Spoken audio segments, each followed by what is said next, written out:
गुरुर्ब्रह्मा गुरुर्विष्णु गुरुर्देवो महेश्वरा।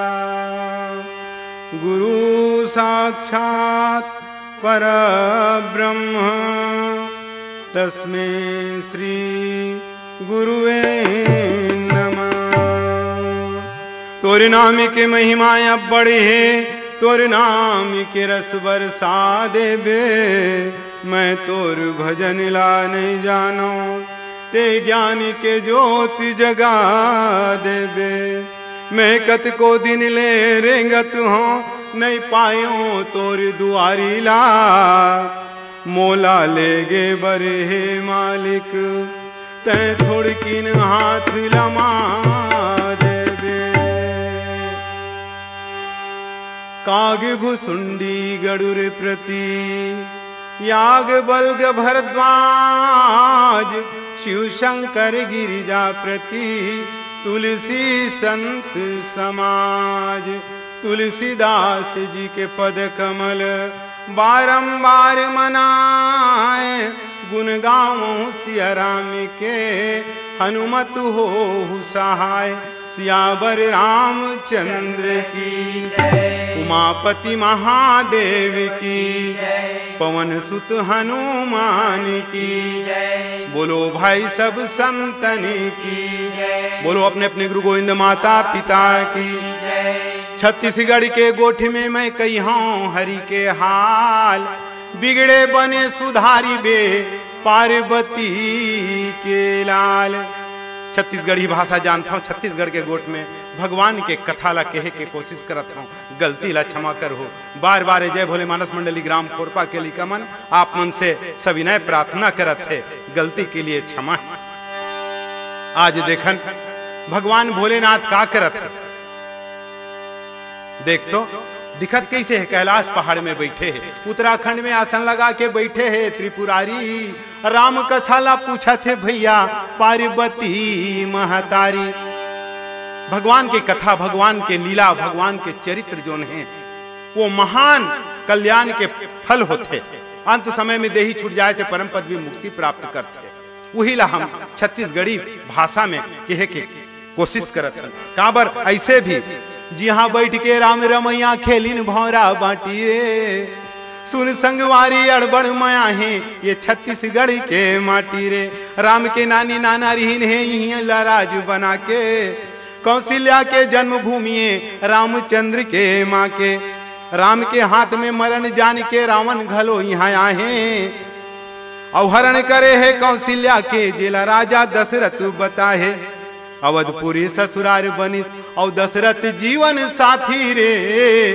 सुन संगवारी तोला बताओ छत्तीसगढ़ के माटी रे। सबो दुखला दाई बता है अपन महतारी ला। ये का दुख है जेल बता है। बहुत लंबा समय से माँ कौशल्या के गर्भ में कोई संतान नहीं आई रही से।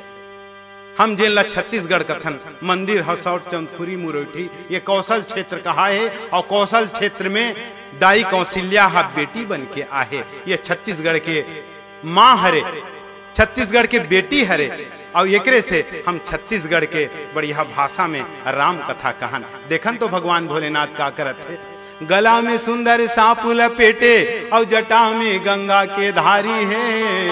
और घट दानी भोले बाबा महिमा अपरंपार है। तोरी हृदय के क्षीर सागर माँ ये विष्णु कर थे निवासिगा। धन धन हे तोर बर के छैया औ धन हे कैलासिगा। औ धन हे कैलासिगा। हे अमर गुफा के स्वामी, अमर गुफा के मालिक, अमर गुफा में अमर कथा भगवती पार्वती ला सुनाने वाला बाबा अमरनाथ बाबा। धपम पम गम गर गर अमरनाथ बाबा। तारे ले मोला डमरुआल राजा उबार ले मोला। अमरनाथ बाबा तारे ले मोला डमरुआल राजा उबार ले मोला। रे गारे गारे सा सा धारे सारे गारे रे गारे रे सा सारे रे गम गम रे घर सा। अमरनाथ बाबा तारे ले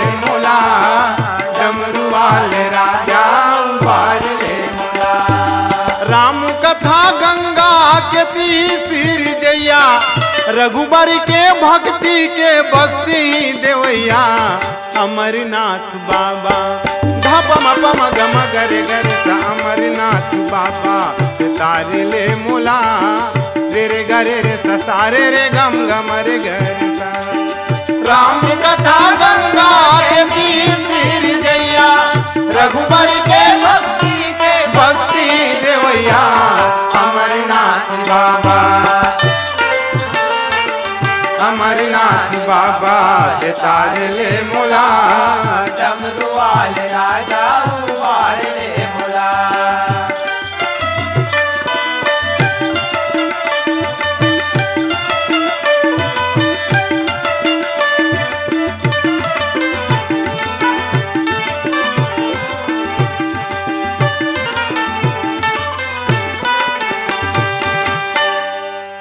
काशीवासी निवासी चिकाल भैरव पूजनम प्रयागे माधमा से चविल पत्र शिवार्पणम।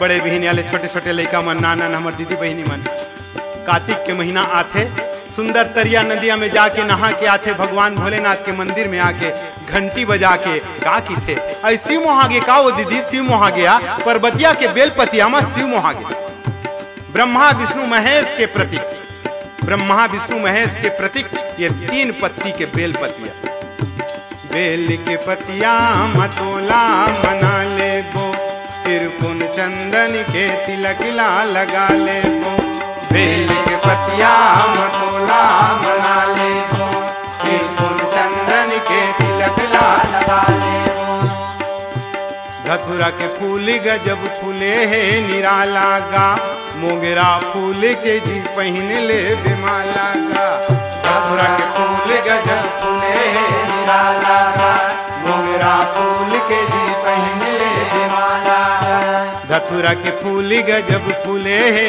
निराला गा मोगरा फूल के जी पहन ले बिमाला गा धतुरा के फूल गजब फूले निराला गा मोगरा फूल के जी पहन ले बिमाला गा। संग माया है दाई मोरी गौरी मैया राम कथा गंगा के तीर जैया अमरनाथ बाबा भपम पम गम गर गर सा अमरनाथ बाबा तारे ले मुला डमरू वाले राजा उबार ले मुला राम कथा गंगा के तीर जैया रघुबर के भक्ति के बस्ती देवैया अमरनाथ बाबा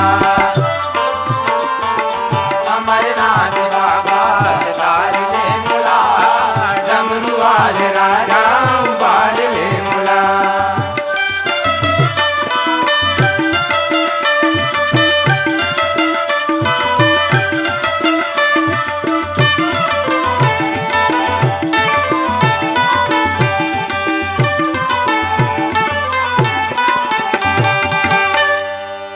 तोरी लइका बन के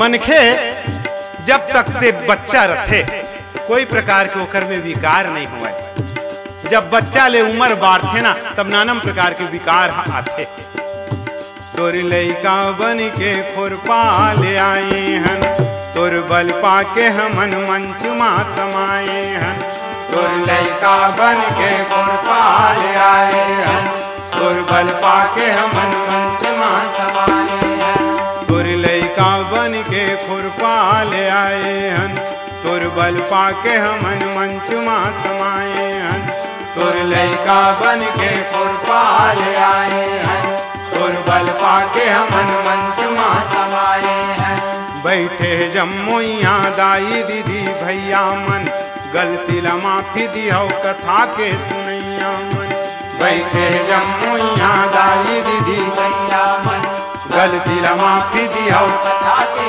सुनैया मन बैठे जम्मुइया दाई दीदी भैया मन गलती ला माफी दियो कथा के सुनैया मन बैठे जम्मुइया दाई दीदी भैया मन गलती ला माफी दियो कथा के सुनैया मन गजानन संग में आवे मुक्ति के देवैया राम कथा गंगा के तीर जैया अमरनाथ बाबा पम पम गम गर गर अमरनाथ बाबा ते तार ले मोला डमरू वाले राजा उबार ले मोला राम कथा गंगा के तीर से गया रघुवर के भक्ति के भक्ति गया अमरनाथ बाबा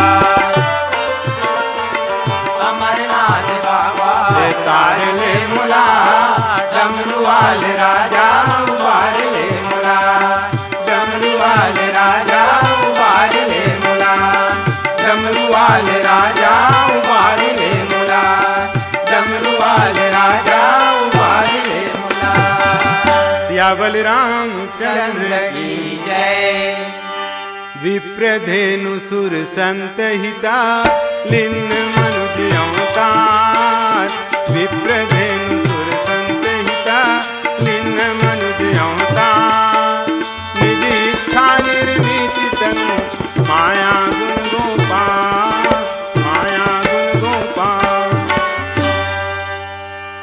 भगवान भोलेनाथ आज सुंदर अपन कैलाश पहाड़ में बरगद के खाले में बैठे तो उन्हें बेरा माता गौरी आते कथे भोला काय हो ये काम करते का काय थोड़किन भीतरी डहान चलना भीतरी डहान काबर जाऊं सदा दिन बर के खाले मस्त भगवान के कथा कहता हूं। माता गौरी कथे देख भोलेनाथ सदा दिन पेड़ के छई हम कहता कथा ला आज थोड़किन भीतरी में झांक के देख दे आज थोड़किन भीतरी को त्याजा। भगवान भोलेनाथ झांक के देखते का दिखत है सुंदर बढ़िया कलश में दिया जले है आजू बाजू में मुंगरा के फूल बढ़िया सजे हुए हैं मस्त सुंदर बगवा के बाघांबर छाला आसन के रूप में माढ़े है कथे भोला मैं कहता हूं तोला ते हाँ नीचे आके बैठ के आज के कथल कही देते का। भगवान भोलेनाथ कथे देखो गौरी सुंदर बरगद के छैहा तरी हमन कहा रतन गोविंद हरि। माता गौरी दोनों हाथ ला जोड़ के कथे थोकिन सुन तो ले हूं मोरी भोलेनाथ आना बैठे ले वो दोनों एक साथ। गौरी भीतरी में ना कथा हा अच्छा बढ़िया लागते पेड़ के खाले में जब ज्यादा नहीं माने ना कोई अपन मामन के बात ला अपन तो बड़ा उल्टा हो जाते। माता गौरी कथे पत्नी के बात मानना जरूरी रहते। भगवान यहाँ किथे देखो बेरा बखत में आग बैठ जरूर जबो हम भीतरी में लेकिन एक ठन काम कर का आज के कथा लिचेच कर। माता गौरी थोड़ा से हल्का से नाराजगी आ जाते काबर ते भीतरी में निका हाथ मोरो बात ला राखी देते तो का हो जाती लेन भाई आन दिन तोर बात ला राख दो लेकिन आज मोर मन ये बर के पेड़ के खाले में कथा के विचार लगत है। माता गौरी कथे मोरा तैसे लाथे पूरा कथा है ना तू हर मन के पेड़ हो गए। भगवान भोलेनाथ ठोके बात तो हरे सही कबे ना तो रामचरितमानस के महिमा महान है। अरे रामचरितमानस के महिमा महान है बने के है गौरी ये पेड़ेच के समाने हैं काबर जड़ बने रही ना तब पेड़ ऊपर में टंगाए रखे जड़ हा जमे है तब पेड़ हा टंगाए है और जड़ेच के प्रसाद सुंदर हरिया है। पार्वती नारद के लीला बताहे और राम रावण कैसे ये दुनिया में आए भक्तिदाई सीता के सुंदर गुण गाने हैं बने के है गौरी ये पेड़ के समाने हैं। सहित में पेड़ के समाने राजा दशरथ ये पेड़ के तना है कई छाला मंत्रा ला फोकला बना है और वलपट लीला में केवट अड़े है और भक्ति के पेड़वा में भरत खड़े है खांधा में सबरी जटायु के ज्ञानी हैं बने के है गौरी ये पेड़ के समाने हैं। हाँ बनाबे नहीं का ते पेड़ बरोबर बना रहे कथल घलो बने मिला घलो डरे लगा घलो डरे का करबे गौरी ये पेड़ तो हरे पूरा पेड़ है जतका भी है ना इकर मन के उपजा कहाँ हो है कहाँ से उपजे है बाल कांड से उपजे। ये जो बाली और सुग्री है ये का जानता बारी सुग्री सुंदर डारा में बाली और सुग्री सुजाने हैं पाना में बैठे वीर हनुमान है। काम क्रोध लोभ मोह में लंका फूल गे, और बामन घर जन्म धर के मर्यादा भूल गे। ज्ञान भक्ति के उत्तर ये फर के समान है, बने के है गौरी ये पेड़े के समान है। उत्तराखंड में आसन लगा के बैठे है त्रिपुरारी, राम कथा ला पूछा थे भैया पार्वती महतारी। सुंदर आसन में बैठ गए है, आवाज भगवान के कथा चलत है। कथे भोलेनाथ भगवान के जन्म की कथा बहुत बढ़िया लगते। आज राम जन्म की कथा मोला बता देते हो। का करबे गौरी, संसार में 4 ठन सुख होते। कथे 4 ठन सुख होते। हाँ 4 ठन सुख होते। वो 4 ठन सुख का होते? पहला सुख, पहली सुख है वो निरोगी काया।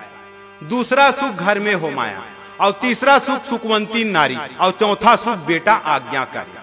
पहली सुख कौन हरे? निरोगी काया। कतको बढ़िया शरीर है, सुंदर दिखा थे, लेकिन बीमारी वाला घेरे है तो वो सुख नहीं पाए, वो दुखे पाही। और दूसरा सुख घर में हो माया, कम से कम घर में थोड़ा बहुत संपत्ति रहना जरूरी है। और तीसरा सुख सुखवंती नारी। नारी कोनो बने नहीं है तब वो मन खेला दुख मिलते। काबर घर हो घुसुर घास ऊंच हो कबारी, और ऊंच मुड़ के बैला होता हासत मुख नारी। घर भले अलवा जलवा रहा, लेकिन पानी पीढ़ा जबान पर पैसा नहीं लागा। पानी पीढ़ा जबान अक्का मिल गए, बड़े जान बिल्डिंग है, और ये तीनों चीज नहीं मिली तो सब बेकार है। घर हो घुसुर घास, ऊंच हो कबारी, वहां रहिया बने रहा, ऊंच मुड़ के बैला हो। बैला हा बड़े सुंदर कर लेते हा, 15,000 20,000 में ले डरे है। और कोनो खेत में लगे बने सिंग लटांग करेंगी तब तो बढ़िया है। और नहीं फिर बड़ा गड़बड़ है। काबर मारी मोड़ दिस, कनिहाल तोड़ दिस, नीता झपोर दिस, और तो किसान हिल बोर दिस, सब बिगड़ नहीं गए वहां। वो तो बढ़िया सिंग लटांग करेंगी तब है बढ़िया सुंदर बैला कहाई। और वो इसने हंसत मुख नारी। नारी हा बढ़िया सुंदर ते 40,000 50,000 लाख भला खर्चा करके बेटा को बिहाव करे। अब बहु ना नित पैर मुंह के, जब देखो तब ओकर मुंह फूले छे। तो हु का काम के हंसत मुख नारी रहना चाहिए। कोनो रहले अघाय भुकाय, कोनो आज देख तो वो आज 2 हरिया बांध गिरते जो जूता खावत हम, वो अब्बड़ बेरा हो गे।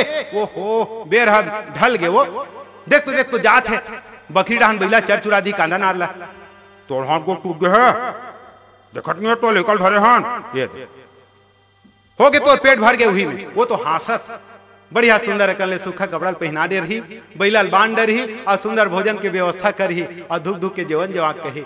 का होती इस काली बर जाग जोत लेते होते। तो ऐसे हासत मुख नारी यद का होना जरूरी है। और चौथा सुख बेटा आज्ञाकारी। पूत कपूत तो का धन संचय, और पूत सपूत तो का धन संचय। बड़ा सुंदर अकल बहुत अकन कमा ते राग डरे हस, लेकिन तोर बेटा कोनो कुपूत हो गए ना तो सब बोल जुआ चितिम फूक के सत्यानाश कर डरी। और पूत बढ़िया है तो तोर कमाए रहे ते है ना, वो रेहच रही, और अपनो कमा के तहुल पोसी, और अपन परिवार घलो चला दे। भगवान भोलेनाथ कथे गिरजा काला बतावे। देख तो राजा ला तो देख ऐसने राजा दशरथ के सुंदर बहुत बढ़िया मकान है। अरे मकान ला कौन का है, बड़ा भारी साम्राज्य है। बड़ा भारी साम्राज्य है राजा दशरथ के, उदय से ले जेकर राज है। लेकिन 3 ठन सुख हो पाए, चौथा सुख से वंचित है। चौथा सुख ओला मिले नहीं। कथे भोलेनाथ ये चौथा सुख नहीं मिले होला। हाँ चौथा सुख के बिना राजा के कुल अंधियार है, राजा के घर अंधियार है। देखते का चौथा सुख? कथे भोलेनाथ देख तो देख, जेन हा खोजे तेन पाहे, लेकिन राजा दशरथ नहीं पाहे। नहीं पाहे वो भगवती पार्वती पूछ बैठे। और हकीकत में सही बात है का, जौने खोजे तौने पाहे दशरथ के रघुरैया। जौने खोजे तौने पाहे दशरथ के रघुरैया। जौने खोजे तौने पाहे दशरथ के रघुरैया। जौने खोजे तौने पाहे दशरथ के रघुरैया। कौशिला के सुंदर बेटा, कौशिला के सुंदर बेटा, और सीता के सैयाला। जौने खोजे तौने पाहे दशरथ के रघुरैया। जौने खोजे तौने पाहे दशरथ के रघुरैया। कौशिला के सुंदर बेटा, कौशिला के सुंदर बेटा, और सीता के सैयाला। जौने खोजे तौने पाहे दशरथ के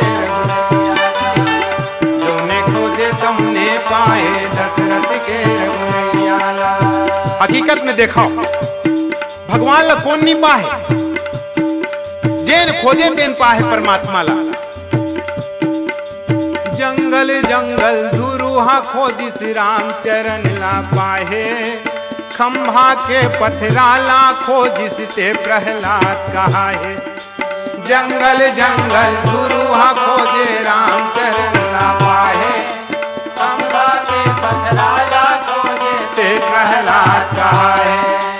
जंगल जंगल गुरु ला ओकर मौसी माँ खाले में उतार देते, ओकर पिता की गोद से खाले में गुरु रोवत रोवत जाते अपन माँ कर कहते माँ मोला बाबूजी के गोद से उतार दिस खाले में। वो बेटा पिता ले बड़े परम पिता परमात्मा के गोद होते, अटकल सुनी जंगल में निकल गए और परमात्मा ला पाली। भक्त प्रहलाद खंभा में पाली।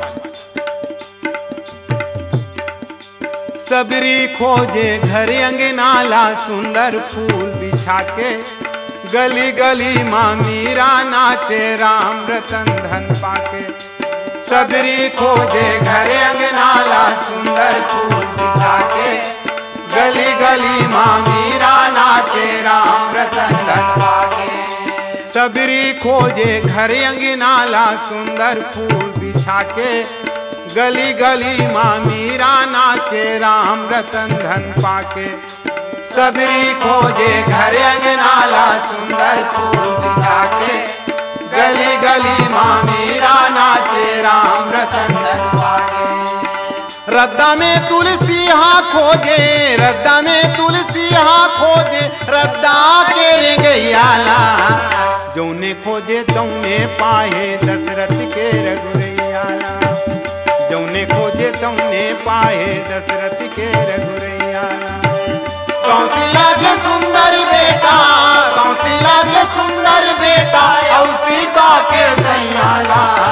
जौने खोजे तौने पाए दशरथ के रघुरैयाला। जौने खोजे तौने पाए दशरथ के रघुरैयाला। भगवान ला ढूंढने के खाली जरूरत है। बीजों में वृक्ष जैसे, तंटों में पट जैसे, मृतिका में घट जैसे, काया में रमाया है। फूलों में बात जैसे, रवि में प्रकाश जैसे, चकमक में आग जैसे, दूध धीत पाया है। भगवान ला ढूंढ के तो देख, जेन खोजे तेन ला मिल गए। यहाँ केवट ला देख ले, नंदिया तिरमा केवट खोजिस राम चरण ला पागे। औ तिर तिर के रहवासी मन रद्दा भरवरियागे। नंदिया तिरमा केवट खोजिस राम चरण ला पागे।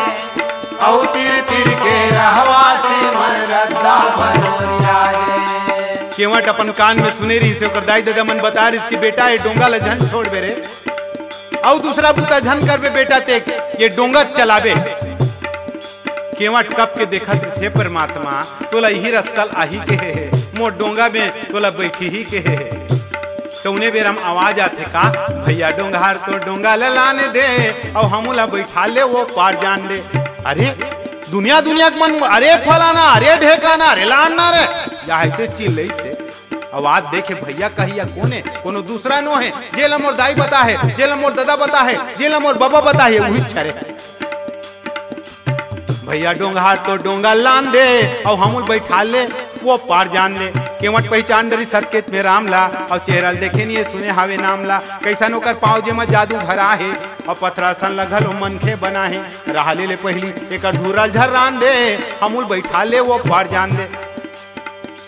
ये देखते थे बैठ के लखन कथे डोंगा बैठे काय काय घुमा था, राम के बोलिल काबर ने सुना था। केवट कथे सुन डरे जान डरे बोला, पहले कर पांव धोवन दे बोला काबर, कठवा खारी में पानी लान दे, हमूल बैठा ले वो पार जान दे।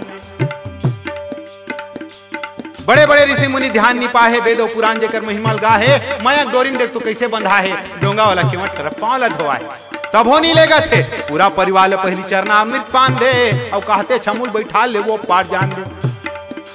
नंदिया तिरुमा केवट खोजिस राम चरण ला पाहे, औ तिर तिर के रहवासी मन रद्दा भरोरिया है। नंदिया तिरुमा केवट खोजिस राम चरण ला पाहे, औ तिर तिर के रहवासी मन रद्दा भरोरिया है। राम चरण के धुर्रा पाके पथरा बनथे नारी, तोर तन कैसे पथरा होगे सुन तो गा संगवारी।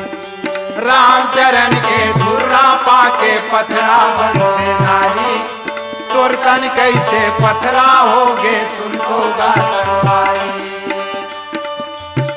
अपन तन ला हरि के कथा में लगा लो, पिघला लो, जिंदगी सुधर जाए। खोरपा के लड़का मन खोजे, खोरपा के लड़का मन खोजे छत्तीसगढ़ के भुइयाला। जौने खोजे तौने पाए दशरथ के रघुरैया, जौने खोजे तौने पाए दशरथ के रघुरैया, जौने खोजे तौने पाए दशरथ के रघुरैया, जौने खोजे तौने पाए दशरथ के रघुरैया, जौने खोजे तौने पाए दशरथ के रघुरैया, जौने खोजे तौने पाए। भगवती पार्वती कथे भोलेनाथ देख तो जेन हा खोजे है तेन हा परमात्मा ला मिल गए है। आवाज ओला कैसे नहीं मिले है काला बताओ गौरी। देख तो तीन जन रानी एक जन राजा अवधपुरी कस राजी है। कौशल्या सुमित्रा के कई औ दशरथ महाराज है। सुख सुख में सब दिन हा पहागे और ढल गे बेरा जवानी के। एक का दुक्का चुंदी पाकत है राजा यऊ महारानी के। समय पूरा बीतत जाते लेकिन ओकर कोख हा सुनना है। राजा दशरथ ला एक बार भूपति मन माही और भय ग्लानी मोरे सुत नाही।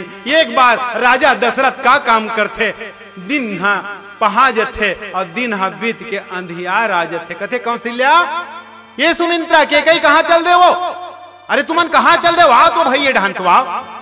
राजा दशरथ ला चिल्लावत देखते सब दास दासी मन जतर कतर भागते। रानी मन ला बताते, रानी मन सबके सब सकलाते। कथे देखत नहीं हुआ कहां चल दे रहे हो। बीच में तो हन्नाथ अभी तू ही कर ऐसे गोठियात रहे। अरे गोठियात कहा हो देखत नहीं हो, सूर्य नारायण डूब गए भाई, दिया के बेरा हो गए है। दिया बारत माई पिला मिल के सुंदर तेल ढाल के सोना चांदी के दिया में तेल ला भर भर के, तेल ला भर भर के बाती लगा लगा के दिया बारत है। राजा ला उही समय एक बार भूपति मन माही। ग्लानी होते का ग्लानी होते। कथे कौशल्या आ तो बैठ तो थोकिन वो। कौशल्या आके बैठ जथे। हाँ बोलना नाथ का बात है। आज हमन ये घर में हावन और जुर्मिल दिया जलावत हन। सोना चांदी के दिया बारी के अंधियारी ला भगावत हन। काली परन दिन मरहर जाबो तब कौन दिया जलाही ओ। मोरगर हाय अंधियार हो जही और राजिला कौन जलाही ओ। एक बेटा के बिना, एक संतान के बिना, एक कुल दीपक के बिना अंधियार लागत है। कौशल्या काला बताओ कौशल्या है तेकर दू बूंद आंसू खाले में टपक गए। कथे कौशल्या माता कथे हे नाथ खरीदे के होत इसमें जाके बाजार ले बिसा के ला लेते हो। बिसाए के होती तो लान के मैं तोर आगू में रख देते हूँ, गोद में खिला लेते। मांगे के होती से राजा मैं मांग के गोद में खिला लेते हूँ। बनाए के होती से बढ़ई बला के कुंदवा कुंदवा के बना लेते हो। सिर जाए के होती से महाराज मिस्त्री बड़ा के गढ़वा लेते हो। ये तो ब्रह्मा घर के रचना है महाराज, मैं का कराऊं उला। कथे कौशल्या मैं काला बताऊं दिया बिना कुरिया अंधियारे। दिया बिना कुरिया अंधियारे है। दिया बिना कुरिया अंधियारे आए राम। दिया बिना कुरिया अंधियारे। दिया बिना कुरिया अंधियारे आए राम। दिया बिना कुरिया अंधियारे। दिया बिना कुरिया अंधियारे आए राम। दिया बिना कुरिया दिनहा और रतिहा बिना तिनहा गा। सूरज बिना दिनहा और चंदा बिना रतिहा गा। दिया बिना कुरिया अंधियारे हाय राम।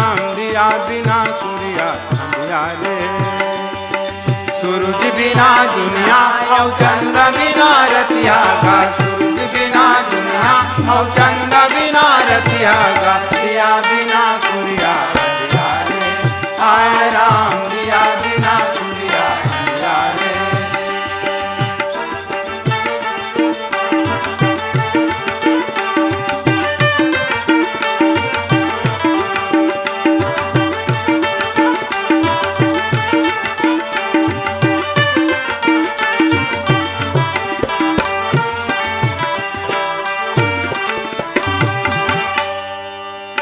कथे बोलते महाराज गैया बिना कोठा हा भाए भाए करते मन के बिना घर कुरिया साए साए करते।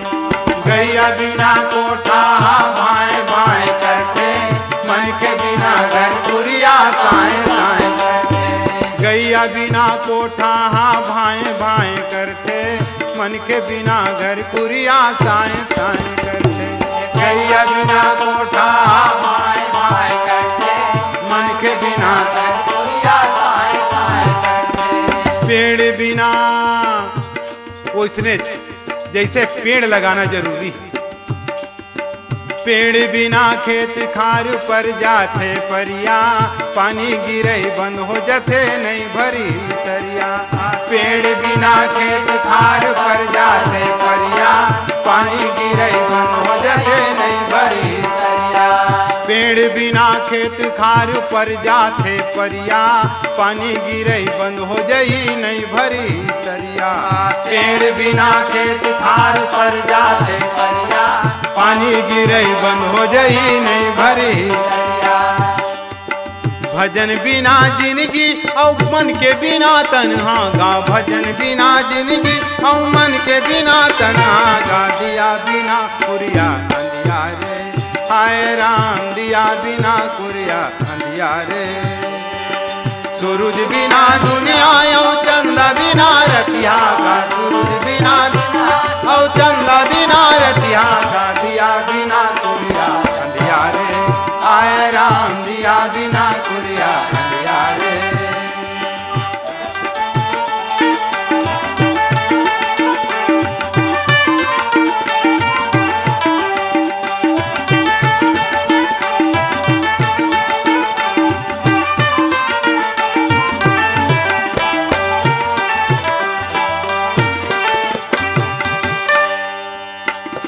कौशल्या बेटा बिना कौन मोर वंशला चलाही निर्वंशी होगे कई के दुनिया गोठियाई। बेटा बिना कौन मोर वंशला चलाही निर्वंशी होगे कई के दुनिया गोठियाई। बेटा बिना बिना बेटा के मोर गोदी सुनना है वो मैं काला बताऊं।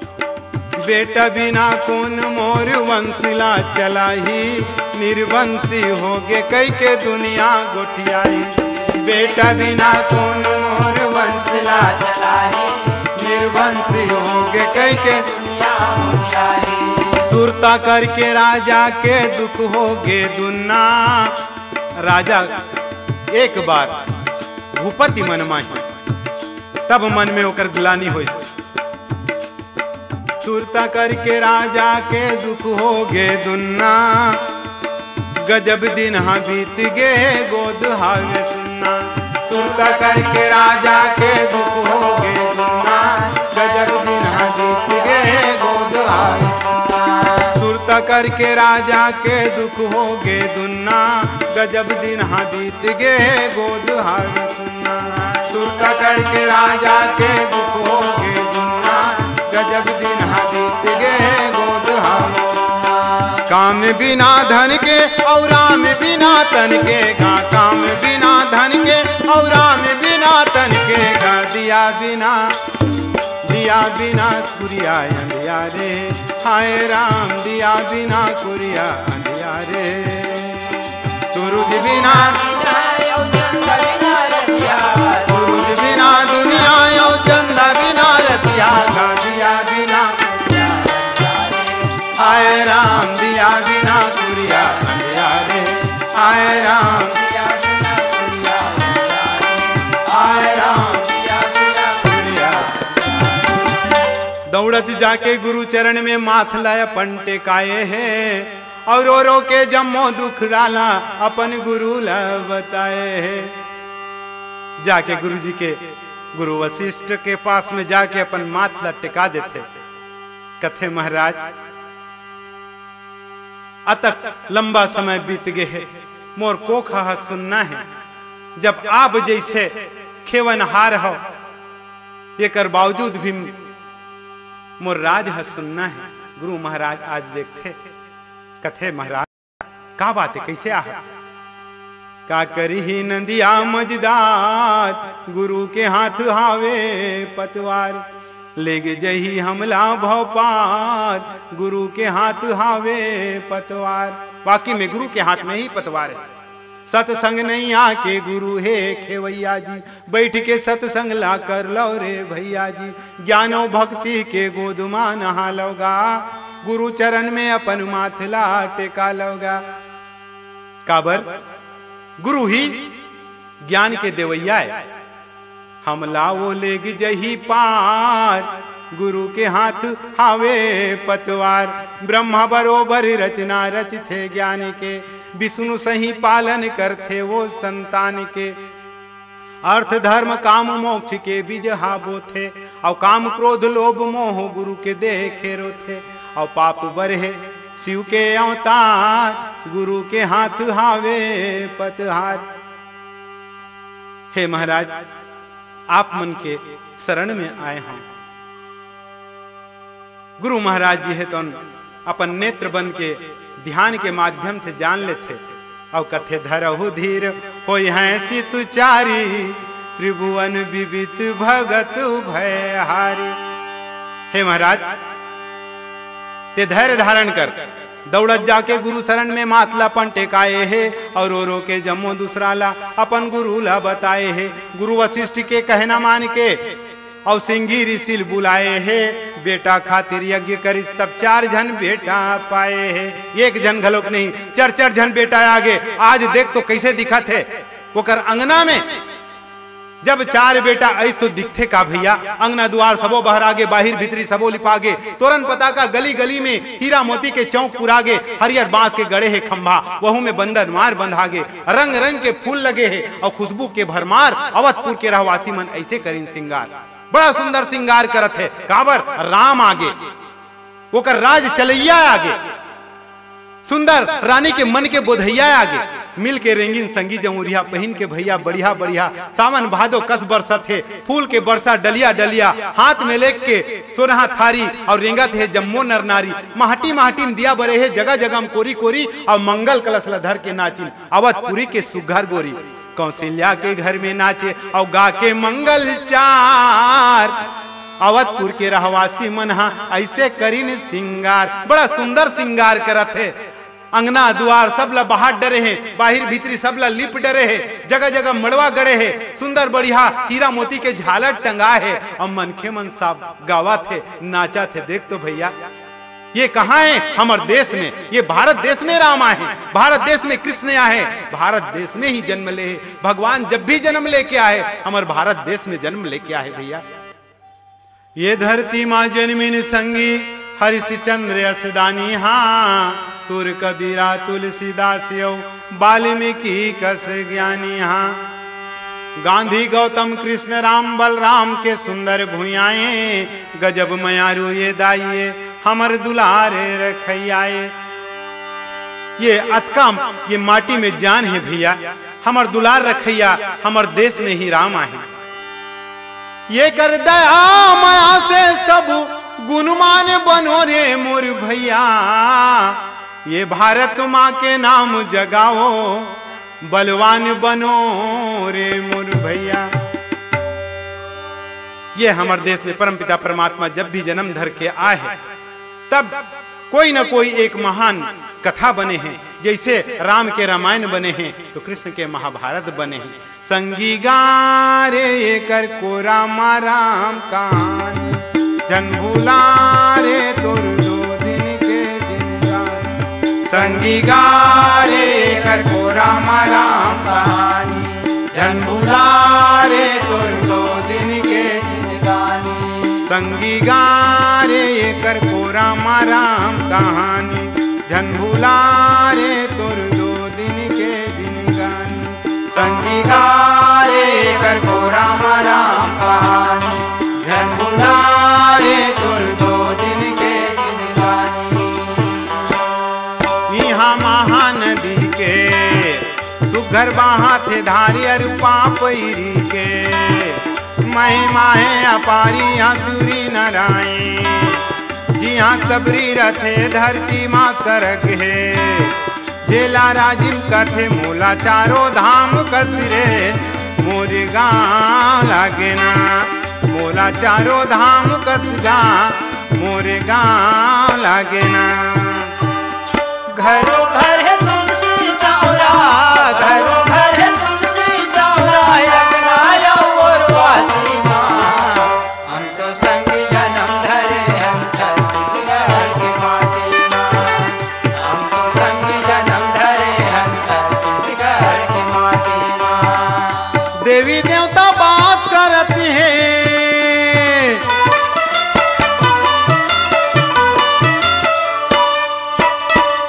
देवी देवता बात करते हैं बर्फी पर के छैया माँ आना गा रामायण गाबो छत्तीसगढ़ के भूया माँ आना गा रामायण गाबो छत्तीसगढ़ के भूया माँ। देवी देवता बात करते हैं देवी देवता बात करते हैं बर्फी पर के छैया माँ आना गा रामायण गाबो छत्तीसगढ़ की भूमिया माँ आना रामायण गावो छत्तीसगढ़ की भूमिया माँ।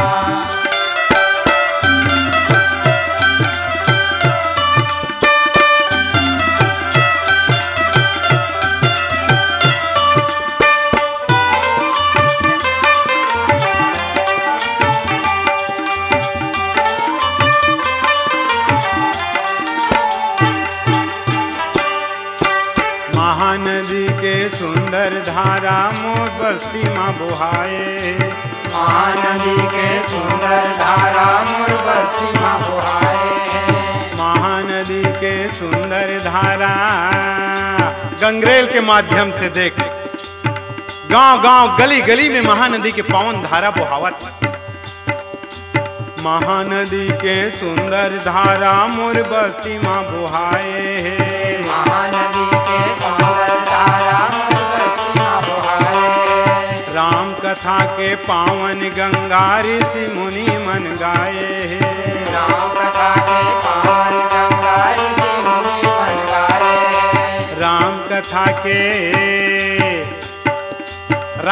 के पावन गंगा जे यहाँ के संत महात्मा मन सुंदर गान करत रथे और चलत रथे। राम कथा के पावन गंगा ऋषि मुनि मन गाए राम कथा के पावन गंगा ऋषि मुनि मन गाए। आना ग संगीत हूँ बैठ ले आना ग भैया तहूँ बैठ ले ये सत्संग के नैया माँ आना गा रामायण गाबो छत्तीसगढ़ के भूया माँ आना गा रामायण गाबो छत्तीसगढ़ के भूया माँ। देवी देवता वास करते देवी देवता वास करते बरकी बर के छैया माँ आना गा रामायण गाबो छत्तीसगढ़ की भूया माँ आना गा रामायण गाबो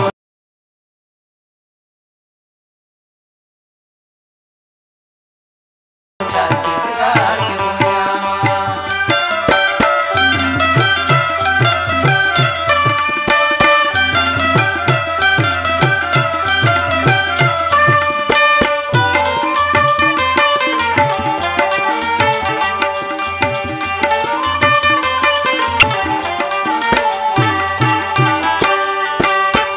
कथाला सुन संगवारी तहूँ हथोड़ किन गालेगा राम कथाला सुन संगवारी तहूँ हथोड़ किन गालेगा राम कथाला सुन संगवारी तहूँ हथोड़ किन गालेगा राम कथाला सुन संगवारी तहूँ हथोड़ किन गालेगा 2 दिन के जिन गानी भैया रास्ता अपन बना लेगा 2 दिन के जिन गानी संगी रास्ता अपन बना लेगा 2 दिन